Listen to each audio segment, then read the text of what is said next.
Grace to you and peace from God our Father through faith in our Lord and Savior Jesus Christ. Brothers and sisters of atonement, believers in the harvest, fighting for its life, an aging church in a declining neighborhood has difficulty gaining members, afraid to venture out, unless drastic changes come, may have to close.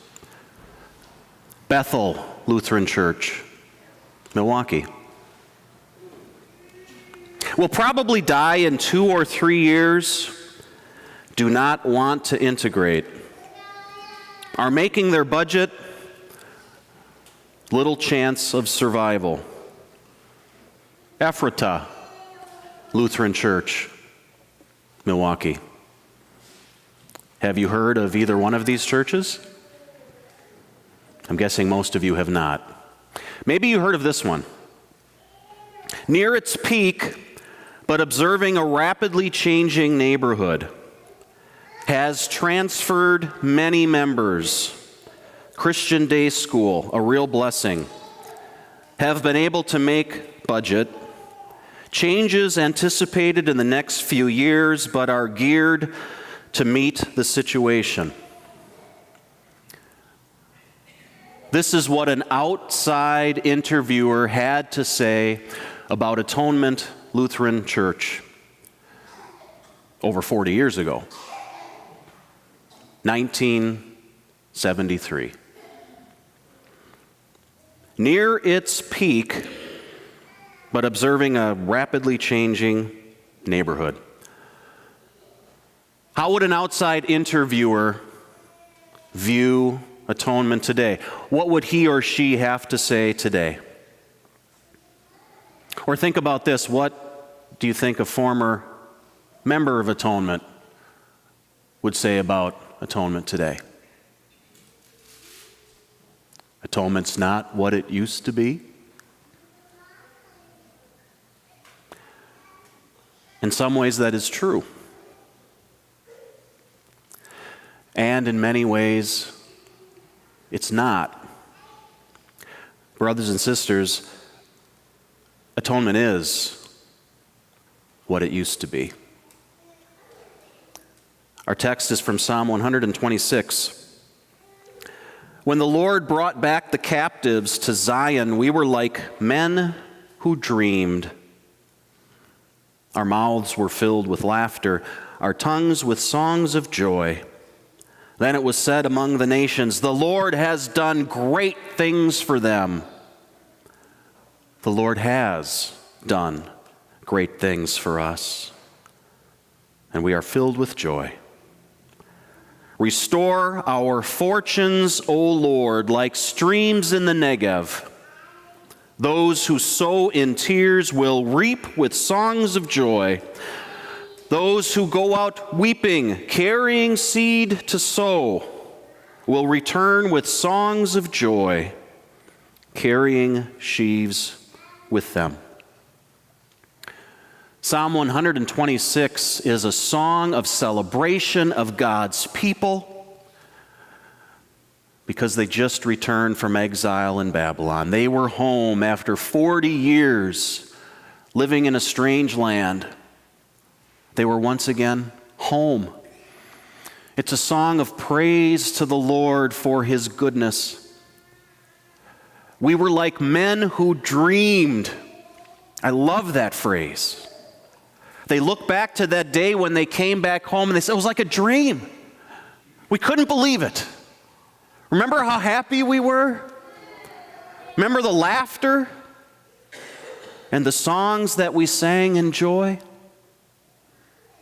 Even the nations surrounding God's people had to say, the Lord has done great things for them. And even God's people were forced once again to reminisce, the Lord has done great things for us. And we are filled with joy. But Psalm 126 is also a song of confidence and trust. You see, these returning exiles had a lot of work to do. They had their work cut out for them. And it was not going to be easy. Imagine what the land must have been like sitting unworked for 70 years. And the city had to be rebuilt. The walls and the temple as well, all had been destroyed. And they were facing difficulty within. They would have to deal with their own apathy regarding rebuilding the walls and rebuilding the temple. They would have to keep their priorities straight, and they had to deal with the trouble from the outside, opposition to rebuilding the wall. They had all of this going against them. And yet they believed. They trusted the Lord, and they believed in the harvest, and so they prayed. Restore our fortunes, O Lord, like streams in the Negev. Do you know what the Negev is? It's a desert.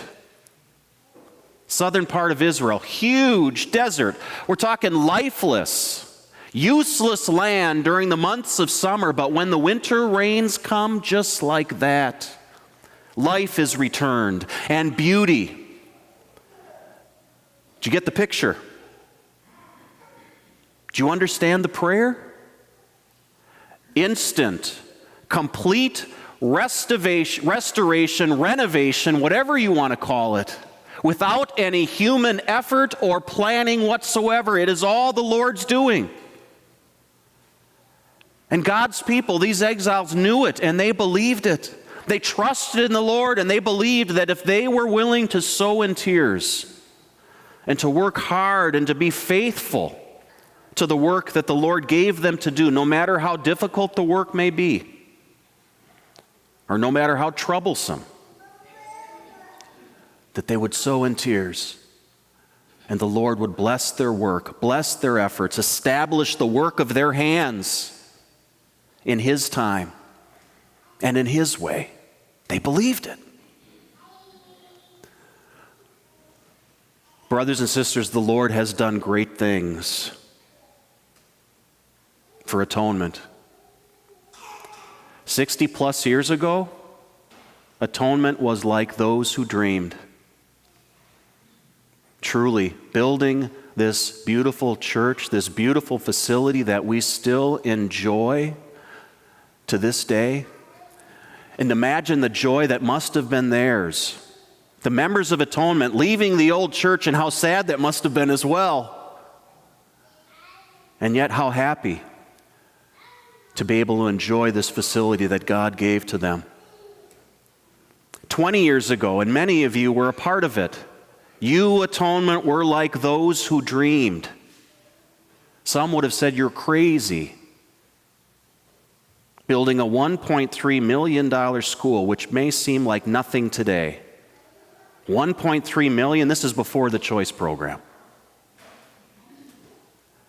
But you, Atonement, believed in the harvest, and you trusted in the Lord, and you trusted His promises, and you were determined to continue to sow the seed of the gospel right here in this neighborhood and in this community, no matter what the commitment and no matter what the cost. And now, by God's grace, expanding the school, or shall we say doubling the school size? The Lord has done great things for us, and we are filled with joy.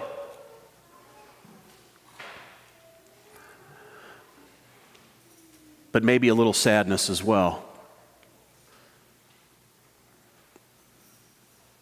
It's not because we're thinking of an old church building,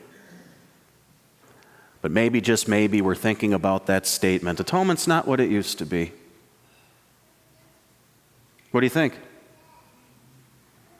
Atonement's not what it used to be. It's true. Atonement is not what it used to be. And you know what? It never will be. And it shouldn't be. Because this neighborhood and this community and the people we serve here and the families that we serve in our school are not what it used to be. And that's okay. Atonement is not what it used to be. And yet, in one way, there are many ways, but in one way, one huge way, brothers and sisters, atonement is what it used to be. And I believe more than ever, we believe it. We know it, and we believe it, and we accept it. Most of you realize atonement wasn't always atonement. It was January 1930. It was the Evangelical Lutheran Church of the Atonement. Yes, the Evangelical Lutheran Church of the Atonement. But that was January of 1930. 1929, atonement wasn't atonement. Atonement was known as the Ruby Avenue Mission. Brothers and sisters, atonement is what it used to be. The Ruby Avenue Mission. The Ruby Avenue Mission with a mission. And whose mission is it? Our mission? It's the Lord's mission. Go and make disciples, baptizing and teaching. Going and sowing the seed of the gospel. Sowing the seed, watering the seed, that's it. That's it? That's it. We sow. God makes it grow. We sow. God makes it grow. But the question is this: do we believe? Do we believe in the harvest? Because if we do, and here's the tougher question, are we willing to sow in tears? Because we have a lot of work ahead of us. Very difficult work. In fact, we are doing that which the so-called experts would say is impossible. It cannot work. The so-called experts would say a multi-ethnic congregation just cannot work. In fact, they might even say atonement, you got to stop sowing there on Sherman and Ruby. You need to sow on good soil. Because your church, your congregation will not survive there. It will not thrive. No. Do we believe that? Or do we believe in the harvest? Or they might say, atonement, you can't just sow the seed. That's your problem. You can't just sow the seed and wait for it to grow. No, you have to be relevant. You have to be appealing. You have to have great programs and meaningful opportunities of service. Then you will be successful. You got to have a great choir. You've got to have a great music program. You got to have amazing, hip pastors and happy people.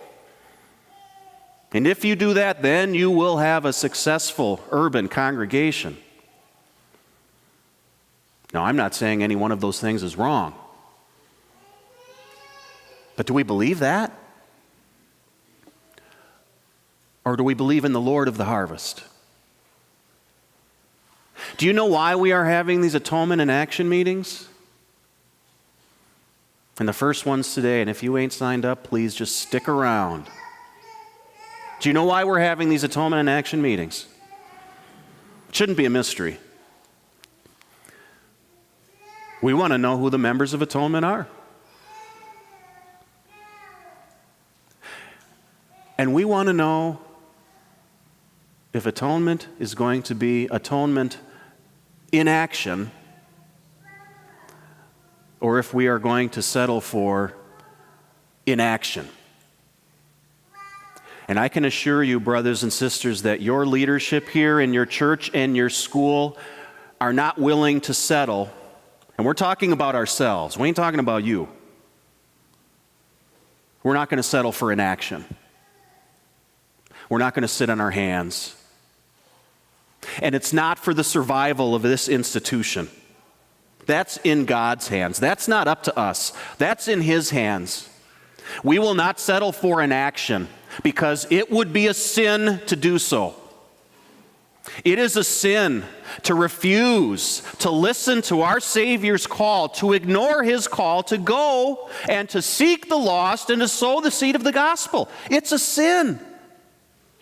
And it's also a sin for us to refuse to water that seed of the gospel, to fail to teach everything that he has commanded us, and to train and to equip others to go and sow. Brothers and sisters, do you believe in the harvest? Do you believe in the Lord of the harvest? I know that you do. Do you believe in the Holy Spirit? I know that you do. The Lord and giver of life, because he gave you life through the water and word of your baptism. He gave you Jesus and his righteousness, and gave Jesus all of your sins when he was crucified on the cross. And you believe in the forgiveness of sins. And you believe that the forgiveness of sins is for anyone and everyone. And you believe in the resurrection of the body. You believe in the resurrection of the dead. You believe in the everlasting life, the life of the world to come. You believe in all of that, and you believe that that life is not just for you. It's for anyone and everyone, and you want everyone to have that life. And so you believe in the Lord of the harvest, and you trust his promise that his word will not return to him empty, but will accomplish the purpose for which he sent it. And what does the Lord ask us to do when it comes to Isaiah chapter 55? Believe it. Believe in the harvest, sow the seed of the gospel, and know and believe that he'll make it grow. And remember our gospel reading. Do you know the first word that Jesus said before he tells the parable of the sower? What was the word? Did you catch it? Listen. Akuata. Come on now. If Jesus says listen, I think we should listen. He's like, look, listen to this. This is what happens. A sower sows his seed, and he sowed it on the path, and he sowed it on the rocky soil, and he sowed it among the thorns, and he sowed it on good soil. Now you tell me, what was the success rate of the sower? You want to say 25%. If I tell 4 people about Jesus, and I don't know, but let's say only one of them comes to faith and believes it, what's my success rate? 100%. And why? Because I did my job. I was willing to sow the seed. And maybe I was watering the seed and I didn't know it. But who makes it grow? God makes it grow. So go and sow. Listen to the Lord of the harvest. He says, go and sow. I'll do my job. I give life. I create faith. I make it grow. I'll do my job. Now you go do yours. Go. Sow.